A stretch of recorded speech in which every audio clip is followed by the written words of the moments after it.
రామ్ చరణ్ కూతురు క్లింకార జాతకంపై వేణుస్వామి మరొకసారి ఆసక్తికర కామెంట్స్ చేశారు. ఆయన ఒకంత ఫైర్ అయ్యాడు. విషయంలోకి వెళితే 2023 జూన్ 20న ఉపాసన తల్లి అయ్యారు.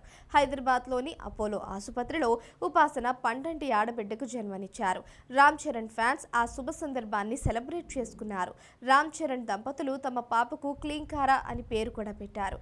గాయత్రి సహస్రనామం నుంచి ఆ పేరు తీసుకున్నట్లు చిరంజీవి వెల్లడించారు. క్లింకార పుట్టిన వెంటనే వేణుస్వామి పాప జాతకం చెప్పాడు. అప్పుడే పుట్టిన పాపకు జాతకం చెప్పడం ఏంటని వేణుస్వామిని ట్రోల్ చేశారు. ఆ ట్రోల్స్ వేణుస్వామి స్పందించారు. చెప్పాలి అంటే ఆయన ఒకంత సీరియస్ అయ్యాడు. రాజుల కాలంలో రాజులు ప్రసవించిన వెంటనే రాజ జ్యోతిష్కులు పిల్లల జాతకం చెప్పారు.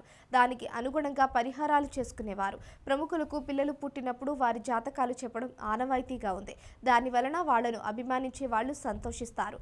బాలారిష్టంతో పుట్టిన పిల్లలకు మాత్రమే వెంటనే జాతకం రాయొద్దని శాస్త్రం చెబుతుంది. బాలారిష్టం ఉన్న పిల్లలకు 7వ రోజు, 7వ నెల, 7వ సంవత్సరం, 17వ సంవత్సరం, 37వ సంవత్సరం, 77వ సంవత్సరాలలో ప్రాణగండం ఉంటుంది. అందుకే బాలారిష్టం ఉన్న పిల్లల జాతకాలు వెంటనే రాయొద్దని అంటారు.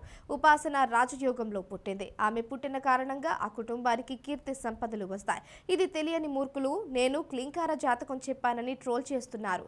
దీంతో క్లింకార మహర్జాతకంలో పుట్టింది. ఆమెకు ఎలాంటి ప్రాణగండం లేదని తేలిపోయింది. వేణుస్వామి గతంలో చెప్పిన చాలా విషయాలు నిజమయ్యాయి. క్లింకార విషయంలో కూడా ఆయన జాతకం నిజమవుతుందని పలువురు భావిస్తున్నారు. ఇక ఏం జరుగుతుందో చూడాలి. క్లింకార కడుపులో పడ్డ నాటి నుంచి మెగా ఫ్యామిలీలో అనేక శుభకార్యాలు చోటు చేసుకున్నాయి.